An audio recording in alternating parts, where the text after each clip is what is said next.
tapi tidak mengulas materi yang diajarkan yang pada saat itu kalian hadir.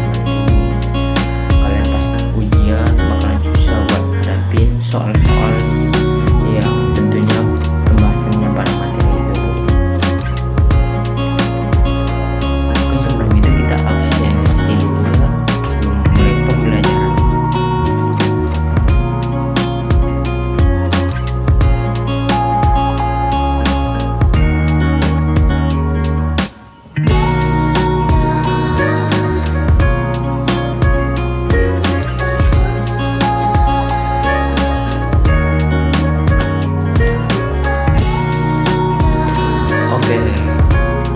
Dari sebelumnya, minggu sebelumnya, kalian masih tahu tentang apa pembahasan apa?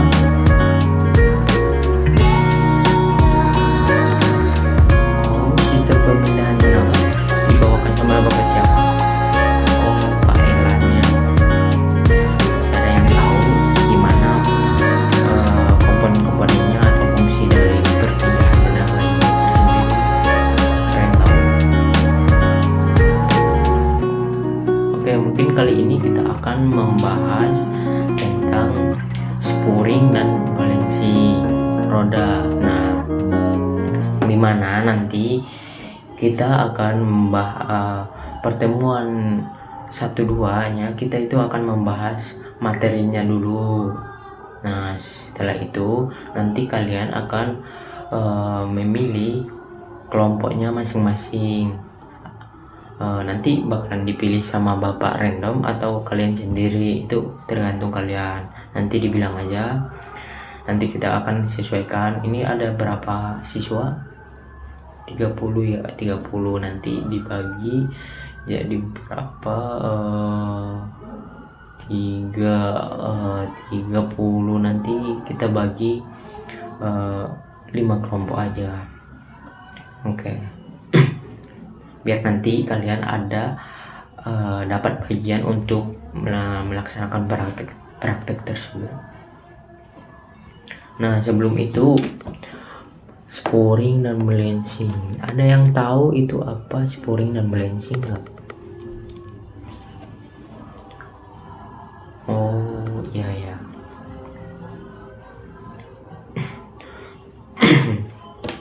Nah, nanti juga kita akan menyaksikan video animasi.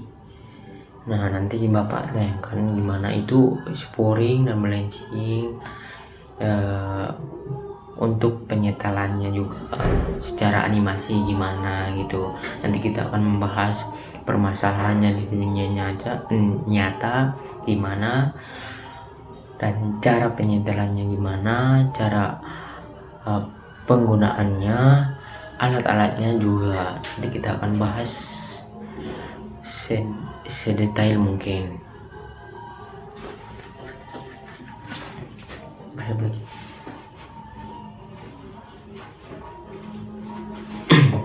Oke, sebelum kita memulai pematerian, alangkah baiknya kita berdoa dulu agar kita diberi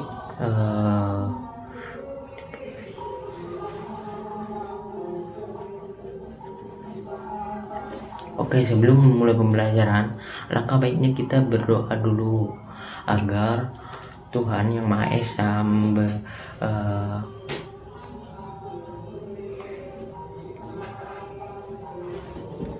agar Tuhan Yang Maha Esa meridhoi pembelajaran hari ini, supaya kita kedepannya tetap ingat dan tersimpan di otak kita tersimpan. Nah, untuk doa saya serahkan kepada ketua kelas agar memulai doa pada pagi hari ini.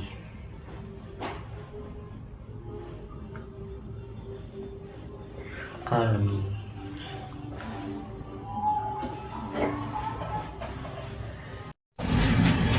Oke, anak-anak, ada yang sudah tahu apa itu spooring atau dan balancing?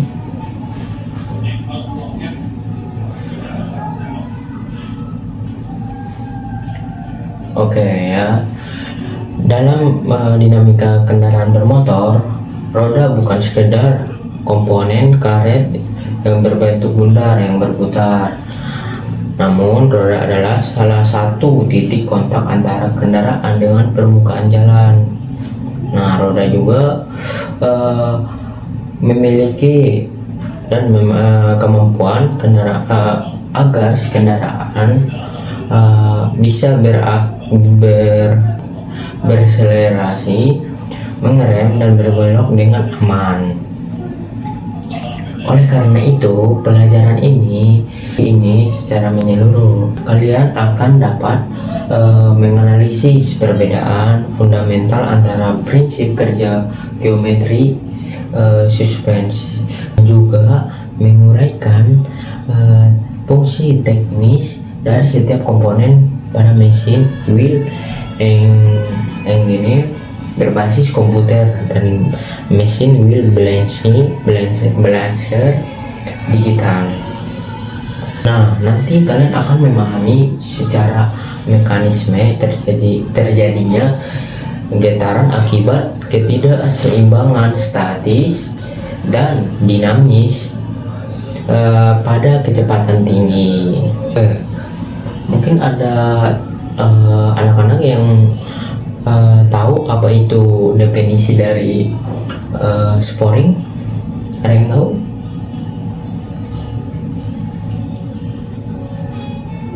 Oke. Sporing adalah penyetelan sudut roda kendaraan sehingga posisi roda depan atau belakang lurus dan sejajar sesuai standar pabrik. Dalam sporing, agar saat mobil berjalan roda bergerak lurus.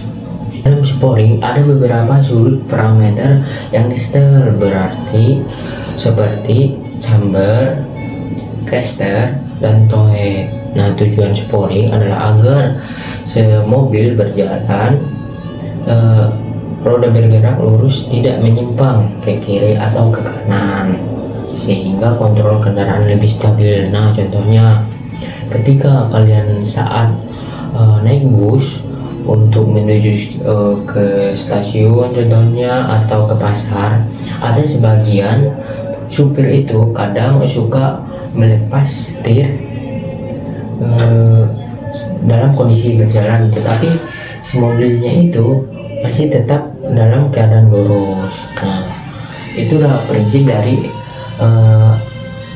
sporing ini untuk menstabilkan kendaraan. Mungkin ada yang sebagian dari kalian yang mengalami kejadian tersebut. Nah, itu bukan karena setirnya dikunci, tetapi dikarenakan ada sistem sporing.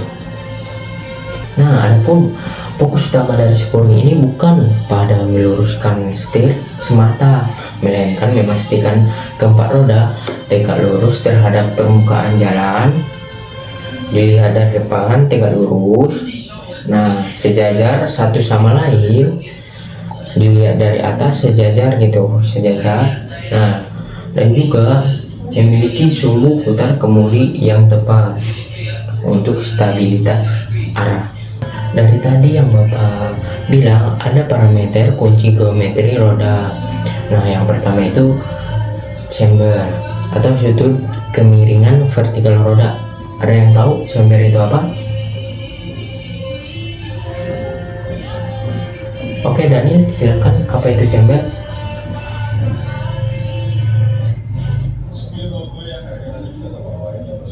Bagus, coba kasih aplaus pada temannya. Ya, benar.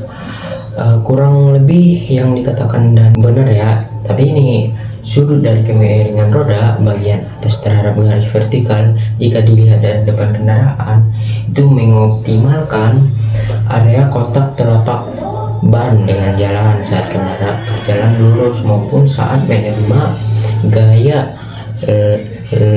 literal ketika menikung. Nah, ada dua macam, yaitu chamber negatif, yaitu roda bagian atas kemiring ke dalam, umumnya pada mobil modern dan mobil balap, yang dapat meningkatkan drift saat menikung tajam. Nah, karena saat bodi mobil miring ke samping, sisi ban luarnya itu akan menjadi tegak gitu. Nah sekarang bagian positifnya, nah roda bagian atas miring ke keluar gitu kayak gini. Nah dulu digunakan untuk mengkompensasikan beban agar berat roda menjadi lurus saat diberi muatan.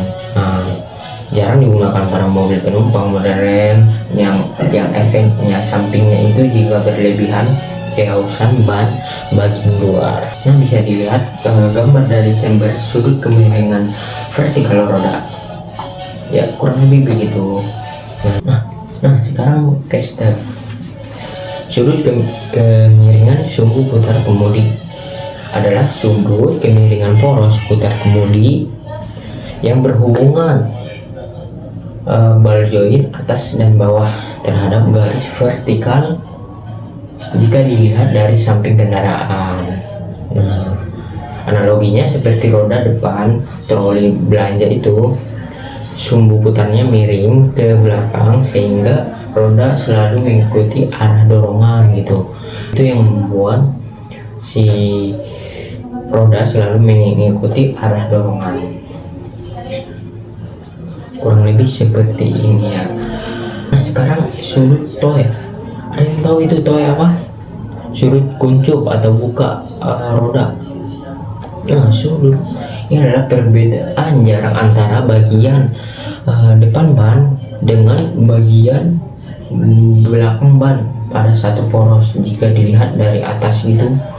Nah fungsi teknisnya itu mengoreksi kendaraan roda. Nah, fungsi teknisnya itu mengoreksi kecenderungan roda untuk mengelilingi ke arah dalam atau luar akibat gaya dorong jalan.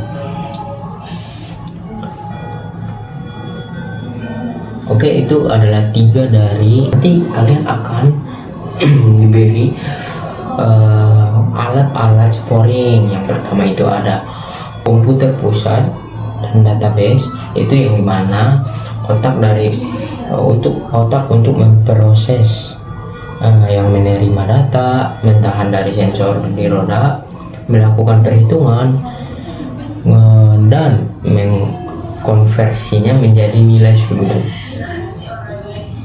Nah nanti kita akan praktek. Nah agar kalian tahu cara penggunaan dari komputer tersebut. Kedua itu sensor head atau sensor penjepit. Nah yang mana nanti itu digunakan untuk menjepit si rodanya itu agar mengukur posisi relatif satu sama lain. Nah yang ketiga itu adalah lip khusus sporing. Ya ini lip dirancang harus benar-benar rata dan sejajar gitu agar tidak terjadi keolingan antara penyetelan sudut roda. Nah yang keempat itu nanti ada pengunci setir dan rem, itu yang menjaga agar roda kemudi tetap terkunci sempurna di posisi tengah atau senter saat teknisi nanti menyetel tirot di bawah mobil. Tanpa alat ini setir mungkin akan miring setelah sporing selesai. Nah nanti ini agar si roda tidak berotasi sedikit pun saat dibelokkan yang dapat mengacaukan data sensor. Ke pematerian kedua itu balancing roda. Kalian tahu balancing roda itu apa? Ada yang tahu? Kayak balancing roda adalah proses menyeimbangkan distribusi berat pada roda agar ketika berputar, roda berputar dengan lancar dan tidak goyang gitu atau bergetar. Nah, wheel balancing adalah prosedur untuk menyamakan distribusi massa pada suatu roda velg tambah ban terhadap sumbu rotasinya. Nah, prinsipnya, hukum gerak Newton pada gaya sentrifugal, sebuah benda yang berputar, nah akan menghasilkan gaya sentrifugal yang menjauhi pusat putaran. Jika didistribusikan, massa benda tersebut merata sempurna. Nah, masalahnya jika ada satu titik ban yang lebih berat, misal karena sambungan karet atau ban bentuk velg yang tidak sempurna, titik tersebut akan menghasilkan gaya sentrifugal yang lebih besar di area itu. Nah, dampaknya gaya sentrifugal berbanding lurus dengan kuadrat kecepatan sudut, artinya ketidaksamaan kecil, misal 15 gram misal 15 gram yang tidak terasa pada 40 km per jam akan menjadi gaya pukul yang sangat kuat, setara beberapa kilogram pada kecepatan 100 kg per jam, menyebabkan getaran hebat. Nah, untuk jenis ketidakseimbangan untuk balensi ini ada yang pertama statis imbalance atau ketidakseimbangan satu bidang. Nah, ketika terjadi pada satu titik berat pada ban, jika roda digantung bebas, titik ini akan selalu berada di bawah karena gravitasi. Nah, yang berefek putaran kencang, titik berat ini menciptakan gaya angkat vertikal yang setiap kali berada di posisi atas. Hal ini menyebabkan roda bergerak lompat-lompat atau tramping atau hopping. Nah, yang kedua itu dynamic imbalance atau ketidakseimbangan dua bidang. Jika kondisi yang lebih kompleks di mana distribusi berarti tidak merata pada sisi kiri dan kanan dari garis tengah ban, misalnya ada titik berat di sisi luar atas dan titik berat di lain posisi dalam bawah sampingnya saat berputar, kondisi menciptakan momen Covel atau yang berusaha memunturi roda ke samping dan ke samping kiri dan kanan.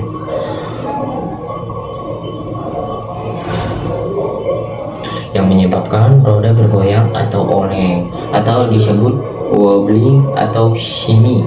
Untuk balensi ini ada pun beberapa alat yang digunakan nanti ketika kalian akan praktek. Yang pertama itu ada display screen yang berfungsi sebagai layar monitor antar muka manusia mesin.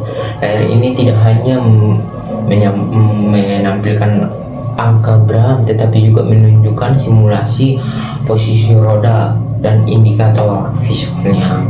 Nanti kita akan menganalisa pas praktek tadi ya, pas praktek nanti. Yang kedua itu protection guard atau penutup pelindung. Nanti kita akan juga menerapkannya. Yang dimana itu berfungsi untuk menutup besar yang menutupi itu penutup besar yang menutupi roda saat berputar. Ini agar melindungi teknisi dari potensi bahaya seperti batu kerikil yang terselip dan ban atau timah yang lama terlempar saat putaran tinggi. Nah, nanti ketika berputar si penutup itu tidak ada, kemungkinan besar kita yang sebagai calon teknisi akan mengalami bahaya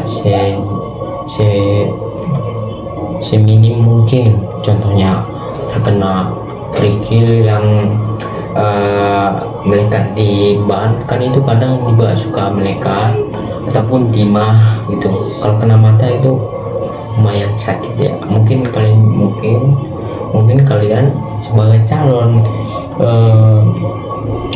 teknisi tidak akan mau mengalami hal tersebut. Oleh karena itu penutup besar ini sangat berguna banget untuk penyetelan sistem balensi. Nah, yang ketiga itu atau poros utama mesin. Itu sebuah poros yang nantinya si roda atau si velg roda dimasukkan ke situ agar bisa memutar.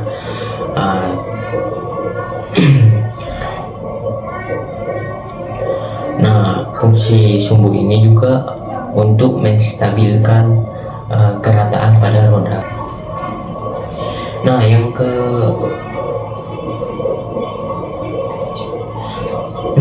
keempat itu ada kones, kerucut pemusat atau small medium layer.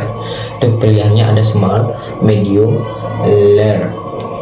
Fungsi kritisnya itu ialah komponen paling vital untuk akurasi lubang tengah velg. Nah, itu kan nanti si asnya itu kadang longgar, nggak sesuai sama velg. Contohnya velg motor berat sama motor harian itu beda banget itu lubangnya, lubang asnya. Ya, nanti ini fungsi dari kerucut ini bakal memusatkan. Nah, dia akan memiliki diameter yang berbeda-beda, ada yang small, medium, large. Nah, cara kerjanya itu lubang tengah velg mobil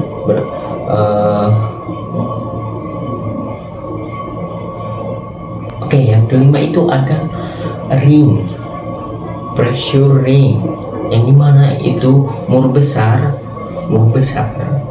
untuk menekan roda agar menempel kuat pada poros mesin. Nah, nanti di saat putaran tinggi si roda tidak terpental keluar, yang menyebabkan nanti akan terpental kemana-mana ataupun kena ke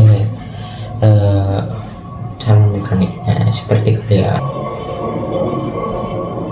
Nah, adapun rim wedge caliper, jangka sorong lebar velg itu seperti japitan kepiting, adapun yang berbeda-beda. Nah, kalau di workshop kita itu seperti japitan kepiting, yang dimana itu alat untuk mengukur lebar tapak velg, misalnya 7 inci atau 8 inci. Nah nanti si data ini seringkali harus dimasukkan secara manual oleh teknisi ke panel kontrol mesin sebelum proses pemutaran agar akurasi perhitungan datanya itu lebih akurat. Nah, selanjutnya nanti ada tang. Nah, tang ini tang khusus balancing, yang dimana itu tang buat memotong si timah. Nah, adapun di atas bagian tangnya itu ada sebuah benjolan itu untuk memalu gitu, mengketok si timahnya agar merekat di velgnya agar tidak terjadi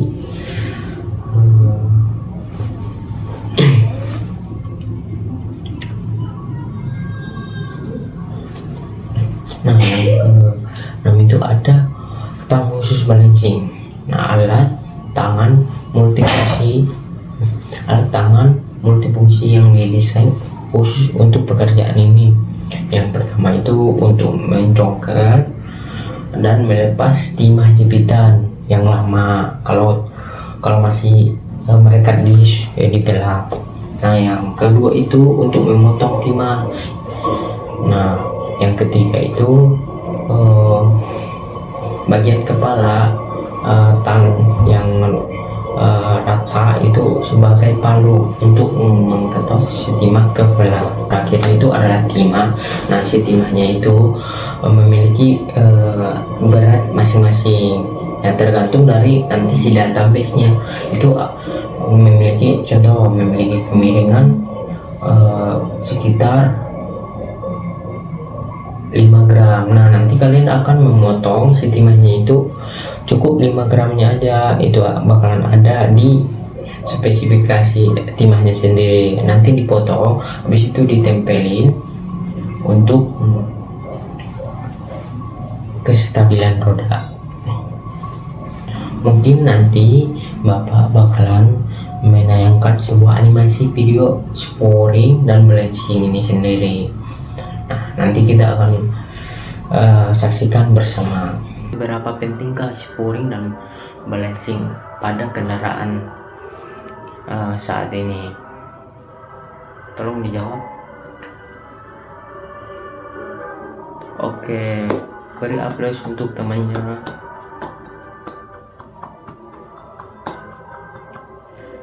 Ya, benar banget apa yang disimpulkan dari Dennis ya.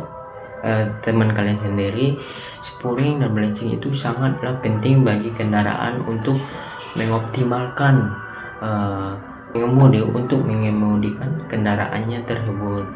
Nah, nanti kita akan mengulas lagi setelah praktek. Kalian akan memahami bagaimana itu spooring dan balancing secara dunia nyata. Nah, nanti kita akan tes juga gimana perbedaan setelah di spooring dan sebelum di spooring ataupun balancing. Oke, sekian dari materi pagi hari ini. Sampai jumpa di minggu depan, tepatnya hari ini dan pukul ini juga.